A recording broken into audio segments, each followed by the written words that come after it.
देख रहा है तो आप हमारी एक आखिरी उम्मीद बचे हैं। मेरा नाम आलोक कुमार है और मुझे पता है यह वीडियो बनाने के बाद हम हिंदुओं के साथ यहाँ क्या होने वाला है, फिर भी हमारे पास कोई और रास्ता नहीं बचा, क्योंकि इस देश को जितना कश्मीर अपना लगता है, अगर उसका आधा भी नॉर्थ ईस्ट मेघालय लगता तो आज हम हिंदू यहाँ नहीं रोते। कश्मीरी पंडित, कश्मीरी हिंदू इस देश को इससे आगे कभी कुछ दिखाई नहीं। मारने वाले मुसलमान थे तो लोग भी चिल्लाए, सरकारें लड़ी, पिक्चर बनी, लेकिन उस जगह का क्या जहाँ मारने वाले मुसलमान नहीं है? क्या वहाँ के हिंदू इस देश के लिए हिंदू नहीं है? क्या नॉर्थ ईस्ट हिंदुओं की जमीन नहीं है? कश्मीर में 1991 से हिंदू मारे और भगाए जा रहे हैं और हम मेघालय शिलोंग में 1980 से मारे, भगाए और कन्वर्ट किए जा रहे हैं। हमारा हर एक दिन डर के साए में गुजर रहा है और किसी को हमारी जान की कोई नहीं पड़ी। मानो ऐसा कि हम जिंदे रहे या न रहे इसका कोई मतलब ही नहीं। आप हंसते हैं ना कि हम राइस बैग लेकर कन्वर्ट हो जाते हैं। कभी यह जानने की कोशिश करी कि हमारी जिंदगी कैसे गुजर रही है, पिछले 40 सालों से हमारे साथ क्या हो रहा है, यह जानने की कोशिश करी?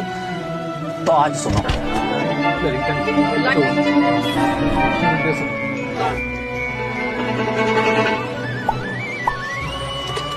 आपको हमारी कहानी इंटरनेट या गूगल पर नहीं मिलेगी, क्योंकि ना तो आज तक किसी को कोई फर्क पड़ा और ना ही कभी किसी की लिखने की हिम्मत बनी। दरअसल मेघालय में हम हिंदू माइनॉरिटी में है, मुश्किल से 11-12% ही बचे हैं। 75% मेजोरिटी क्रिश्चियन लोगों की है, जिसमें खासी, जैंतिया और गारो कम्युनिटी सबसे ज्यादा डोमिनेंट। जैसे कश्मीर केवल मुसलमानों का है, हिंदुओं का नहीं, सेम वैसी ही शिलोंग मेघालय की लड़ाई है। हम हिंदुओं को वहाँ ढाकर्स मतलब आउटसाइडर बोलते हैं और इनका मकसद साफ है, या तो कन्वर्ट हो जाओ नहीं तो शिलोंग छोड़ दो। और ये मेघालय के हर एक हिंदू घर की लड़ाई। सबसे बड़ी घटना हुई 1979 में। हम हिंदुओं के पूजा करने का विवाद इतना बड़ा बना कि हम हिंदुओं को घरों से बाहर निकाल कर मारा, हमारे घरों को जला दिया, हमारी दुकानें और प्रॉपर्टी तबाह कर दी। 20,000 से ज्यादा हिंदू शिलोंग छोड़ गए, सालों तक रेफ्यूजी कैंप में पड़े रहे, लेकिन न कोई खबर, न टीवी और न सरकार। 1984 हिंदुओं के नरसंहार की दूसरी घटना निर्भया दिल्ली से थी, इसलिए पूरे भारत को उसकी चीखें सुनाई पड़ी। गोरी दे नाम था उस लड़की का,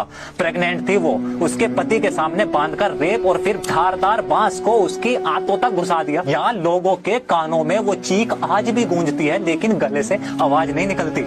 1987, 1992 5-5, 7-7 महीने के बच्चे ऐसे फेंके गए जैसे कोई पत्थर फेंक रहा हो।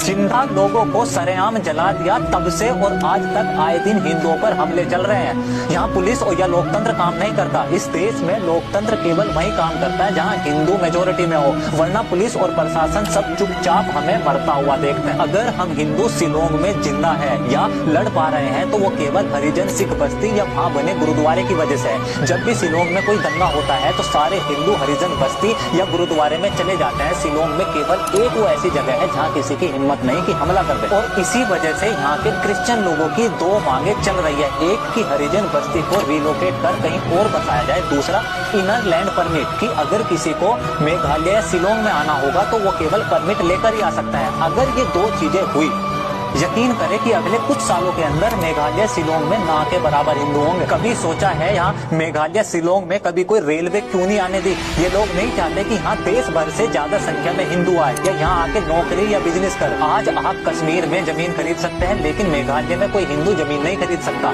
सारी गवर्नमेंट जॉब पहले से ही रिजर्व है, 80% प्राइवेट जॉब ऑलरेडी रिजर्वेशन में है। टैक्स केवल हिंदू देंगे, दुकान और बिजनेस का प्राइवेट हम हिंदुओं को नहीं मिलेगा। स्कूलों में हिंदू बच्चे टॉयलेट नहीं जाते कि वहाँ कोई मार न दे।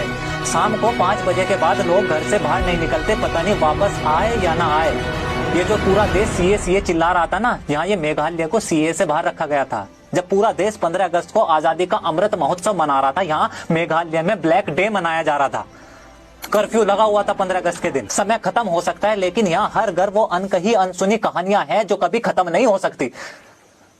शिलोंग में माँ बाप अपने बच्चे को बोलते हैं कि अगर अकेले में कोई कुछ पूछे तो बोलना हम हिंदू नहीं खासी है।